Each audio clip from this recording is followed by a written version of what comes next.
सिया राम, सिया राम, सिया राम, सिया राम, सिया राम, सिया राम। श्रीमद् वाल्मीकि रामायण के अयोध्या कांड का 34वां सर्ग। श्री राम का राजा दशरथ से वनवास के लिए विदा मांगना।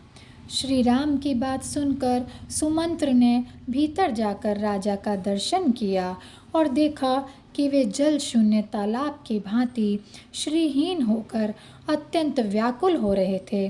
तब सुमंत्र ने महाराज को हाथ जोड़कर कहा, पृथ्वीनाथ, आपके पुत्र ब्राह्मणों और सेवकों को अपना सारा धन देकर द्वार पर खड़े हैं।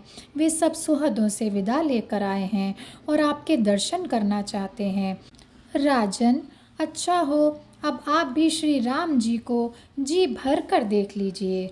यह सुनकर राजा दशरथ ने कहा, सुमंत्र, यहाँ जो कोई भी मेरी स्त्रियां हैं उन सबको बुलाओ, मैं उनके साथ ही श्री राम को देखना चाहता हूँ।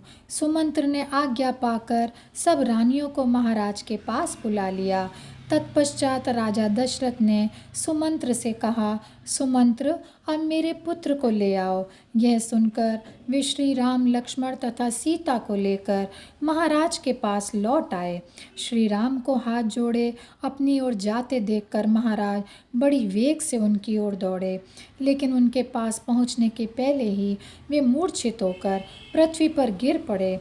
यह देखकर श्री राम, लक्ष्मण तेजी से महाराज के पास जा पहुँचे। इतने में ही राजभवन के भीतर सहसा आभूषणों की ध्वनि के साथ हजारों स्त्रियों की हा राम यह ध्वनि सुनाई दी। तदनंतर महाराज को चेत आने पर श्री राम ने हाथ जोड़कर कहा, महाराज, आपकी आज्ञा के अनुसार मैं दंडक वन जा रहा हूँ। आप अपनी कृपा दृष्टि से मेरी ओर देखिए। मेरे साथ सीता और लक्ष्मण को भी वन जाने की आज्ञा दीजिए। अब राजा दशरथ उनकी ओर देखकर बोले, राम, कैकई को दिए हुए वर के कारण मैं बंधन में फंस गया। अच्छा हो तुम मुझे बंदी बनाकर अयोध्या के राजा बन जाओ। महाराज की बात सुनकर श्री राम बोले, महाराज, आप इस पृथ्वी पर 1000 वर्षों तक राज्य करें। मुझे राज्य की कोई इच्छा नहीं है। मैं तो अब वन में ही रहूँगा। फिर वहाँ से लौटकर आपके युगल चरणों में मस्तक झुका दूंगा।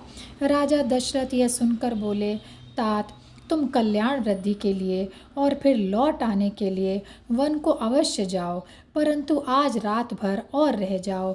यद्यपि तुम मुझे प्रसन्न करने के लिए ही यह दुष्कर कार्य कर रहे हो, लेकिन मैं शपथ खाकर कहता हूँ कि तुम्हारा वन जाना मुझे जरा भी अच्छा नहीं लगता।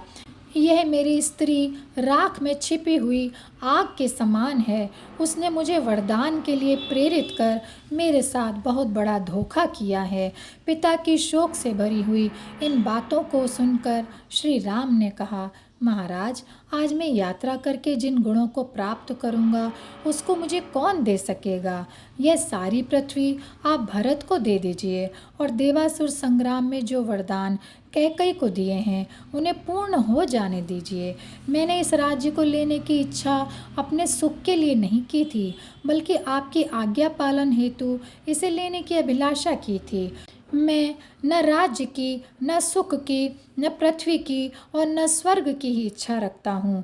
मेरी केवल एक ही इच्छा है कि आप सत्यवादी बने।